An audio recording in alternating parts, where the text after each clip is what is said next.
All right, so yes, the dev team just posted this right here, preview of Hotfix 107. And let me tell you what, they are doing some very interesting things to the game. We're going to go over all of this together here in just a moment. We're also going to be talking about some community feedback. We're going to be talking about, yes, a heads up for people farming XP and much more. But I say we get straight into this blog post here. So yeah, the First Descendant director goes on to say, today I'm here to share a preview about Hotfix 107. We're aiming to release Hotfix 107 on Tuesday, August 13th, as we need additional time to verify some issues. In the meantime, I'd like to share some key updates in this hotfix. First, we're adjusting the options for the infiltration option on hard mode. The grappling hook disabled and jump disabled options will be removed from the selection list. Additionally, the select all option will no longer be selected when changes are made after selecting all options. Moreover, we're planning further improvements for infiltration operations on hard mode in Season 1. These include removing occupation tasks and focusing more on eliminations. We're also replacing the random combinations of options with preset selections and expanding matchmaking perimeters. Okay, next, let's talk about content adjustments. We're going to be adding some extra time for you to choose restart option after completing intercept battles, special operations, and infiltration operations. Great, they're actually listening to the feedback. That's awesome. For your preference, restart with squad and restart alone buttons will now be provided. Yeah, so a lot of people will absolutely celebrate that one for sure. Now, it says, additionally, we're making characters invincible when standing on hazardous areas after intercepts are done, making use of the reconstructed device more convenient. The difficulty of the Frost Walker mechanism will be adjusted so you can enjoy this void intercept battle through public matchmaking more easily. So yeah, it looks like they're also fine-tuning that because there's been a lot of feedback about the difficulty regarding that. So that is really cool. Let me know if you guys are a fan of this sort of adjustment or not. There's some people within the community that think, hey, they should not touch the difficulty. So I'm curious to see how you guys react to this one. Now it says, in special operation, AFK players will be moved automatically to the abort selection during interim review. Also, monsters' HP will be reduced and more ammo will be dropped easily in void fusion reactors. Now, monster spawn intervals are shortened in void fragments, poison attribute located at Echo Swamp, derelict covert. Also, they did mention this. We're also addressing the issue where weapon proficiency is not gained for equipped weapons when using unique weapons, such as during Luna's staged presence. And lastly, we have usability improvements. We will enhance your farming experience with several improvements in Hotfix 107. We're adding a feature that allows you to quickly identify key information about your equipment by looking at icons in the inventory. You'll be able to see how many ultimate options an item has without opening its tooltip and identify the attributes and archetypes of reactors through icons. Additionally, we're speeding up the tooltip display to help you sort valuable items more efficiently. This is going to be absolutely fantastic for farming. It's one of those quality of life changes that's going to go a long way in this game. Now, also says one last thing from previous patch notes where we discussed plans to support build diversity. We noticed discussions in the community about whether socket types need to be assigned 11 times for each loadout pages. This was a big concern.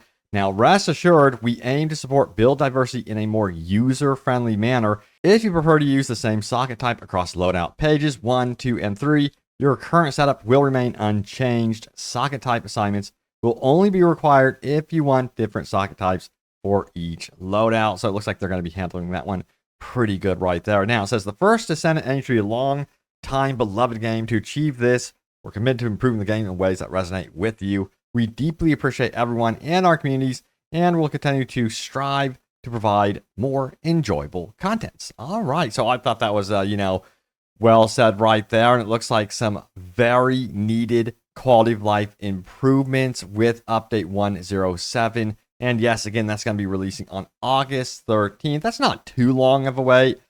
So yeah, excellent job to the dev team once again. It seems like there's not too many complaints about this one from what I am seeing from the comments so far. So yeah, we'll see how it pans out when it finally releases. Now, also, we have this right here, just a little heads up for people farming XP. Do Sterile Land, Kyper Mine Operation. It's so good, especially with Bunny in team. Yes, you don't level up as quickly as Bunny K, but you get so much gold, void shards, a chance at patterns, and you actually play the game. As a whole, it's just a much better package than sitting idly in the Bunny Cave. I just did 4 runs and got Bunny back to max level almost twice. Multiple weapons proficiency maxed, and so much gold and 6 patterns. So yeah, also, I like to mix it up. I just cannot do the same loot cave over and over again. It's just not in me. I will get way too bored to death. Let me know if you guys are the same way or not. Also, it says, I don't know, man, but 2 million gold just to go from 9 to 10 on a Redmont is insanely expensive. This got 1,100 upvotes, and it says, do it. Yeah, so, a lot of people also want that adjusted. And again, from what I am seeing with the dev team, they're really in tune to what you guys want. So I wouldn't be surprised if these things were in the future on a list that they have, a very big list of things that they want to tackle. But I think their focus right now, of course, they have hot fixes, but yeah, getting season 1 right and nailing that down, because that's going to be super important that first season is really good. All right, so next up, we have this one right here. Why is there a stack limit of 6 on stabilizers? Why? Why does this have to be a thing? Probably to deter you from having 50 stabilizers stacked when a new Amphiforce pattern is released containing new Descendant guns. You could just leave them in the Lost and Found, but only for 30 days, though. Yeah, good point right there. And we have this as well. Check it out. I would like an option to make my default Albion destination over by the research lady. I love this idea. It's just such a pain to have to, run clear to her because, yeah, usually for the most part, that's where you go straight to her, of course. So it would be nice if we could just plop like a spawn point right there next to her. All right, so yes, now it's time to go over your top comments. Remember, leave a comment down below. It could end up in a future video. Let's do this. All right, so the first comment is, yeah, again, let us color in default Descendants. Hopefully, they still haven't said anything in the blog post, though. So, and then we have this one whole statement about needing tutorials. Fiance takeaway. Yeah, she has a nice butt. What can I say? She appreciates a good bootylicious booty, Then it says this, more often it is better to run missions alone. Can set your own pace, better rewards, easier boss, etc. This is probably why there are no people matchmaking. Yeah. You know what? That's interesting that you mentioned that because I was playing a lot of the missions lately alone. And there's also a challenge about them as well that I truly do enjoy, like tackling a lot of the different enemies. But yeah, it is also cool to play with others. But yeah, there's just something different about that. So I don't mind it at all. It's just cool to have that variety of being able to hop in with randoms, but also have that extra challenge, of facing off against like hordes and hordes of enemies by yourself. I really, really dig that. All right, so next up, we have matchmaking. Has slowed down, but I think a lot of people have built their go-to Descendants and can solo content now. I don't really need to matchmake dungeons and some bosses with my bunny fully built. Yeah, so are you guys concerned at all with the brand new dungeons they're going to be introducing? They sound very much co-op centric. Does that bother you whatsoever? Do you think it's a problem that they're going to be potentially adding in content where it may require you to have a really solid group of friends with synergies, or do you want to still be able to solo something like that on like even harder difficulties? Sound off. All right, so here we go. So their second Descendants. Exactly. Second Descendants getting second breakfast.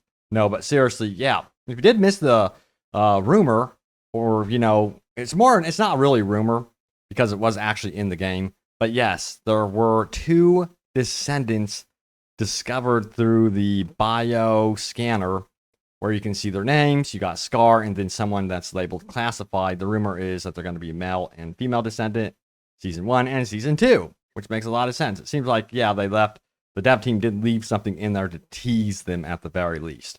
All right, next up, we have Thundercage plus Greg. Best of both worlds and use different ammo types.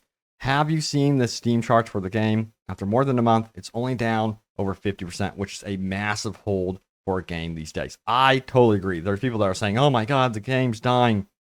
This is not good. It's lost like a huge amount of its population. Yeah, no, it actually is doing extremely good. You know, for this type of game, it's not a PvP game, but this game is holding on very, very strong. And I expect that it's going to, you know, have another second wind here when season 1 rolls out. But again, you know, I did bring up the point here that its real challenge will be Warhammer. Sure, you guys have seen some of those previews around. Warhammer is going to be, yeah, I think a lot of people will take a peek at that for quite some time. So we'll see how it goes head to head against Warhammer. But anyway, I'm going to be playing both, bouncing back in between both for sure. But thank you all so much for watching and for all the great comments. Stay tuned here for more updates about all things the First Descendant. Hope you guys enjoyed the video, and I will see you all next time. Take care.